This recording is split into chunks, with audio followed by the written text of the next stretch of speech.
پڑھنا یا ایک بڑی آیت پڑھنا جو 3 چھوٹی آیتوں کے برابر ہو، یہ صورتیں پڑھنا، قرآن پاک کی قرات کرنا یہ ضروری. لیکن ناظرین یہ غور کریں کہ فرضوں میں آتا ہے قرات کرنا.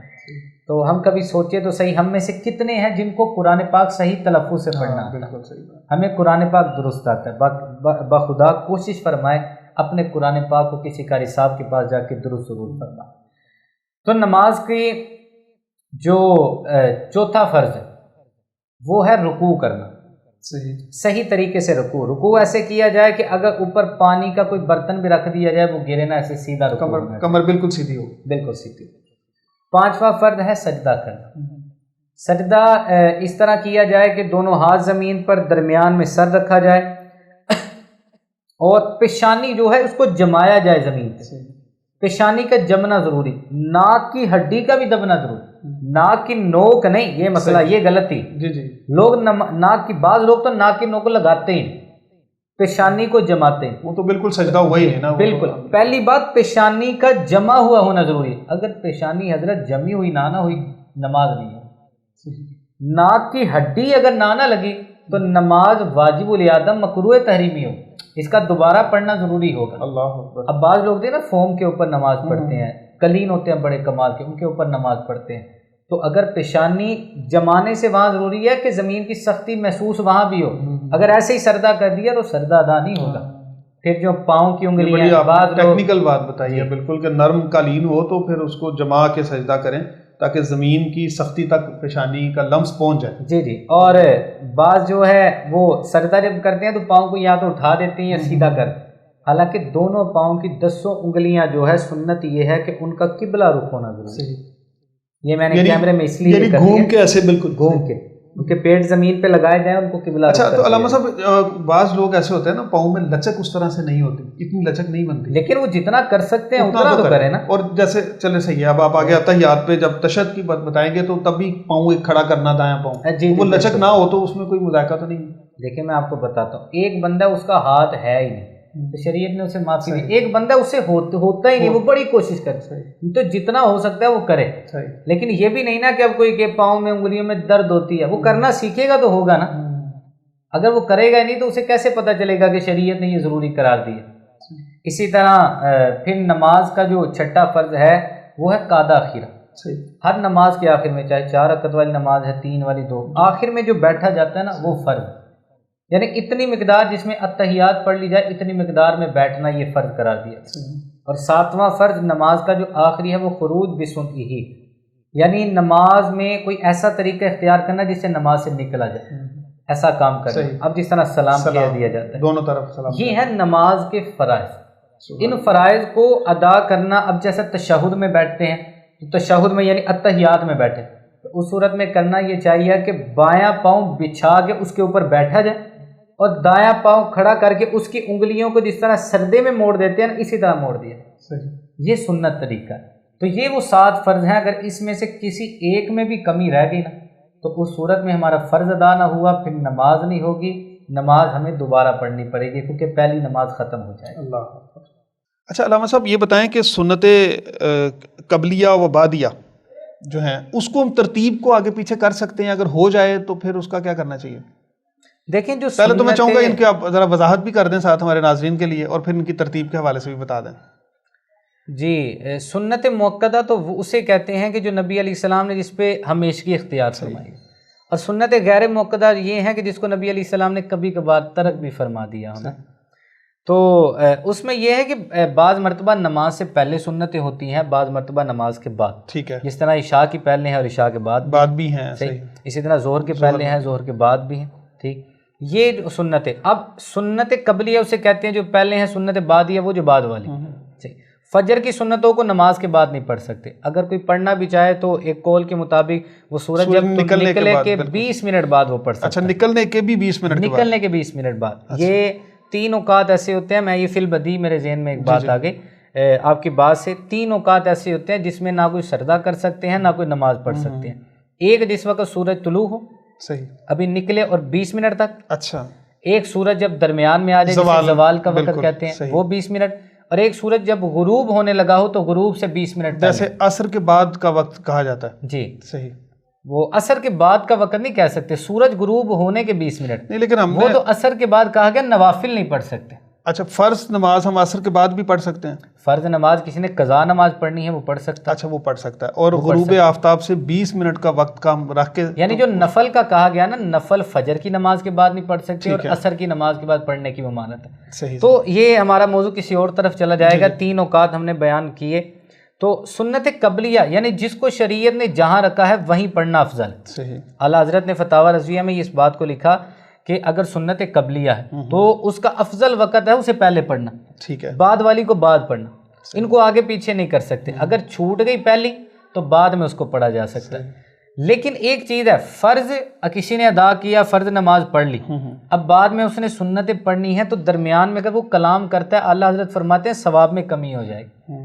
اسی لیے تو فرمایا گیا نا جن فرضوں کے بعد سنتیں پڑھنی ہے نا تو دعا بھی بالکل مختصر کی جائے تاکہ سنتوں کے ثواب میں کمی نہ آئے، اور سنتوں میں تاخیر کر دینا یہ مکروہ تنزیہی ہے کیونکہ ثواب میں کمی آتی رہے۔ صحیح صحیح۔ اچھا تو علامہ صاحب یہ نماز میں تسبیح کا کیا مسئلہ ہے، اس حوالے سے آپ کیا کہنا چاہیں گے؟ نماز میں تصویر کے حوالے سے ایک بات میں کرنا چاہتا ہوں، دیکھیں بعض مرتبہ نا تصویر نوجوانوں کی شرٹوں کے اوپر ہوتی ہیں، یا تصویر سامنے لگی ہوتی ہیں، چھت پہ دائیں بائیں تصویریں لگی ہوتی ہیں۔ تصویر کا شرعی حکم یہ ہے کہ اگر زمین پہ رکھی ہو اور بندہ کھڑا ہو سیدھا تو تصویر کے اعضاء نظر آتے ہیں کہ یہ تصویر ہے، اسے تصویر کہا جائے گا۔ بعض اوقات اس طرح ہوتا ہے طواف کعبہ کرتے لوگوں کی تصویریں بنی ہوتی ہیں، وہ دور لگی ہو وہ نظر ہی نہیں آتی، اس کو تصویر کے حکم میں نہیں لیا جائے گا۔ وہ نیچے بھی رکھ دی جائے وہ نظر آتا ہی نہیں کسی انسان کا، کوئی عضو کوئی ہاتھ کوئی پیر نہیں نظر آتے اس طریقے سے نا۔ تو تصویر وہ کہ جو اس طرح نظر آئے، یعنی سیدھا نیچے رکھ دی اور سیدھا کھڑے ہو کے اسے دیکھا جائے، اعضاء نظر آئیں اس تصویر کے۔ اگر کسی کے کپڑوں پہ تصویر لگی تو تصویر والے کپڑوں میں نماز پڑھنا مکروہ تحریمی ہے، نماز دوبارہ ادا کرنا پڑے گا۔ صحیح۔ اگر تصویر نمازی کے سامنے لگی، دائیں لگی، بائیں لگی یا چھت کے اوپر لگی، اس صورت میں بھی نماز اس طرح پڑھنا مکروہ تحریمی ناجائز۔ اگر کوئی نماز پڑھے گا تو اسے نماز کو دوبارہ لوٹانا پڑے گا۔ اچھا تصویر بعض اوقات دفعہ جیسے پاسپورٹ سائز تصویر ہے، چھوٹی تصویر ہے، بعض دفعہ پوری جو ہے وجود کی تصویر بنائی جاتی ہے، دونوں اسی حکم میں شامل ہیں؟ جی دونوں۔ دیکھیں میری بات سنیں، اگر کسی کا سر کاٹ دیا جائے تو بعد میں پورے جسم کی تصویر لی جائے تو اسے تصویر نہیں کہا جائے گا۔ کیوں؟ کیونکہ اہمیت ایک سر کی ہے، کیونکہ یہی فرق ایک لے کے آتا۔ تو پاسپورٹ سائز کی تصویر ہو، پوری تصویر ہو، دونوں صورتوں میں تصویر والا حکم شمار ہو۔ صحیح صحیح۔ اچھا علامہ صاحب نماز پڑھتے ہوئے نمازی کے آگے سے گزرنا کیسا ہے؟ بسا اوقات مساجد میں رش ہوتا ہے، بڑی مساجد میں خاص طور پر ایسا دیکھنے میں آتا ہے، تو اس حوالے سے شرعی طور پہ کیا حکم ہے؟ دیکھیں اس میں تو یہ کہ بڑی مساجد کے اندر تو عمومی طور پہ دیکھا جاتا ہے نمازی کے آگے سے گزر جاتے ہیں، کوئی لحاظ نہیں رکھا جاتا۔ نبی کریم صلی اللہ علیہ وسلم نے ارشاد فرمایا کہ نمازی کے آگے سے گزرنے والا اگر یہ جان لے نا کہ اسے کتنا بڑا گناہ ہے، کتنی سزا ہے، تو وہ 100 سال تک وہیں کھڑا رہنا پسند کرے اس ایک قدم کے چلنے کی بجائے۔ اللہ اکبر، اللہ 100 سال تک ادھر کھڑا رہنا وہ پسند کرے، اتنی سخت سزا ہے۔ اس لیے یہ بات تو بالکل حقیقت یقین جانیں، کئی بزرگ ہیں وہ نہیں لحاظ رکھتے، اور ایسے نمازی کے آگے سے ہمیں اپنے بچوں کو بڑوں کو سمجھانا چاہیے کہ نمازی کے آگے سے نہیں گزرنا، یہ انتہائی غلط اور بالکل کبیرہ گناہ۔ صحیح۔ اچھا تو دوسرا علامہ صاحب لباس کے حوالے سے اکثر اوقات بڑی بے احتیاطی دیکھنے میں آتی ہے، آج کل کے نوجوان نسل خاص طور پہ بڑی ماڈرن قسم کے لباس پہنتے ہیں، پینٹ شرٹس ہیں، اس میں کچھ ٹائٹس ہیں اور کچھ تصاویر بھی بنی ہوئی، تصویر کی بھی ہم نے بات کی، کچھ کام کاج ہوا، کچھ عجیب و غریب قسم کی کڑھائی ہوئی، خاص طور پر ہاف بازو میں نماز پڑھنا، بٹن کھلے ہوئے ہونا، آستین صحیح طرح سے کام کاج کے کپڑوں میں لوگ نماز پڑھ تو وہ اس میں یہ جیسے مزدوری وغیرہ کرتے ہوئے بھی ہو جاتا ہے اس میں، تو اس وقت کی کیا صورتحال ہے؟ اس حوالے سے کیا احتیاط کی ضرورت ہے؟ شرعی مسئلہ کیا ہے؟ جی بعض اوقات نا ٹی شرٹ پہنی ہوتی ہے نا نوجوانوں نے، تو اس میں یا کرتا انہوں نے پہننا ہوتا ہے جس کے بازو جو ہیں وہ آدھے ہوتے ہیں بنے ہوئے پہلے سے، ایسے کپڑوں میں نماز پڑھنا مکروہ تنزیہی ہے، یعنی ثواب میں تھوڑی سی کمی ہے، باہر کیا نماز ہو جاتی ہے۔ اصل جو مسئلہ ہے نا حضرت وہ میں انشاءاللہ آخر میں اس کو بھی ذکر کرتا ہوں، اور بعض مزدور ہوتے ہیں وہ کام کاج والے کپڑوں میں نماز پڑھتے ہیں۔ جی بالکل، جیسے ریت مٹی گرد و غبار سارا لگا ہوا ہے، اگر تو نجاست لگی ہے پھر تو نماز ہوگی نہیں نا، کیونکہ طہارت کی شرط ہی نہیں پائے گی، لیکن اگر ایسے کپڑے ہیں کہ جس میں ناپاکی نہیں، صرف یہ ریت مٹی اس طرح کی چیزیں لگی ہوئی، اس صورت میں اگر وہ نماز پڑھتا ہے یہ بھی مکروہ تنزیہی ہے، یعنی نماز میں کے ثواب میں تھوڑی سی کمی ہے، لیکن نماز اس بندے کی بھی ہو جائے گی۔ اور یہ اس وقت ہے جب اس کے پاس دوسرے کپڑے موجود ہوں۔ اب وہ بندہ صحرا کے اندر ہے، اس کے بعد دوسرے کپڑے ہیں ہی نہیں، تو وہ بیچارہ کیسے نماز پڑھے؟ اس صورت میں اس کے لیے مکروہ تنزیہی نہیں ہوگا۔ صحیح صحیح۔ اسی طرح جو بات آپ کر رہے تھے نا کپڑوں والی، ویسے بھائی اصل مسئلہ یہ ہے کہ بعض لوگ جو ہیں جس طرح میں نے یہ قمیض پہنی، صحیح، اس میں اس کو اتار دیا، اس کو فولڈ کرنا شروع کر دی، صحیح، اس طرح شلوار جو ہے اس کو فولڈ کر دیا، شلوار کو یا پینٹ کو نیچے سے فولڈ کر دی، جی جی، صحیح، تو یہ نماز کے اندر کرنا مکروہ تحریمی، اچھا، یعنی اگر کوئی بندہ کرتا ہے تو اسے نماز کو دوبارہ لٹانا ضروری ہوگا۔ کس وجہ سے؟ وجہ یہ ہے، وجہ نبی علیہ السلام نے ارشاد فرمایا مجھے 7 ہڈیوں پر سجدہ کرنے کا حکم دیا گیا اور مجھے نماز میں کپڑا نہ لپیٹنے کا حکم دیا گیا۔ صحیح، تو یہ دیکھیں نا، یہ کپڑا لپیٹنا، بالکل۔ اور بعض لوگ سمجھتے ہیں کہ کپڑے کو اس طریقے سے لپیٹا جائے تو پھر نماز مکروہ ہوگی، اندر کو لپیٹا جائے تو خیر نہیں۔ حدیث کے اندر مطلق لفظ لپیٹنے کا حکم، اب وہ چاہے اس کو باہر کی طرف لپیٹے یا اندر کی طرف فولڈ کرے۔ عام طور پر کف فولڈ کر لیے جاتے ہیں جی، گرمیوں کے موسم میں بھی، یا ویسے تو یہ منع ہے یعنی نماز؟ جی بالکل بالکل، اس طرح جو ہے نماز مکروہ تحریمی ہوگی، اور یہ نہیں بھی کرنا چاہیے۔ عمومی طور پہ ٹخنوں سے اوپر کر کے شلوار یا جو پینٹ وغیرہ وہ اگر ٹخنوں سے اوپر ہو یہ سنت ہے، اور اگر کسی کی شلوار جو ہے وہ تکبر سے نہیں کرتا بلکہ اس کی شلوار ٹخنوں سے نیچے چلے گی نماز، تو یہ مکروہ تنزیہی ہوگا، نماز ہو جائے گی لیکن تھوڑی سی کمی آئے گی ثواب کے اندر، کیونکہ سنت کو اس نے چھوڑا۔ لیکن اگر وہ صرف ٹخنوں کو ظاہر کرنے کے لیے، سنت کو ادا کرنے کے لیے وہ کپڑوں کو فولڈ کر دیتا ہے، لپیٹ دیتا ہے، اس صورت میں اس کی نماز مکروہ تحریمی ہو جائے گی، یعنی یہ قریب بہ حرام، یعنی اسے نماز دوبارہ پڑھنا پڑے گی، کیونکہ نبی علیہ السلام نے اس سے منع فرمایا۔ تو یہ وہ مسائل ہیں جن کو ہمیں سمجھنا چاہیے، بالکل ہمیں پوچھنا چاہیے۔ میں ناظرین سے یہی گزارش ہے، میں یہ بھی کرنا چاہوں گا کہ ایک تو ہم کوشش کرتے رہتے ہیں کہ ہم کوئی سوالات لے کے آئیں ان کے لیے، مطلب ناظرین کے لیے، اگر آپ کے ذہن میں بھی کوئی ایسے سوالات ہو تو آپ ہم تک ضرور پہنچایا کریں تاکہ ان مسائل کا ہم حل تلاش کر سکیں۔ جی بہت شکریہ۔ جی ناظرین، علامہ صاحب کی آپ گفتگو سماعت کر رہے تھے، نماز کے حوالے سے آج ہم نے گفتگو کی۔ انشاءاللہ العزیز نماز کے حوالے سے کچھ اور مسائل لے کر ہم اگلے پروگرام میں بھی آپ کی خدمت میں حاضر ہوں گے۔ ناظرین، اس دعا کے ساتھ کہ اللہ تبارک و تعالی ہمارے تمام فوت شدگان کی بخشش و مغفرت فرمائے، اور جتنے بھی بیمار ہیں گھروں میں، ہسپتالوں میں، اللہ تبارک و تعالی ان کو صحت کاملہ و عاجلہ عطا فرمائے اور ہمیں اس بلا و وبا سے نجات عطا فرمائے، آمین۔ ناظرین، ایک چھوٹی سی گزارش کرتا چلوں کہ ہمارے یوٹیوب کے چینل سٹی 5 نیوز کو آپ ضرور سبسکرائب کریں، اور فیس بک پر سٹی 5 کے پیج کو بھی لائک ضرور کریں تاکہ ہمارے پروگرامز اور دیگر نشریات بھی آپ تک بر وقت پہنچ سکیں۔ کل تک کے لیے اجازت دیجیے، اللہ حافظ۔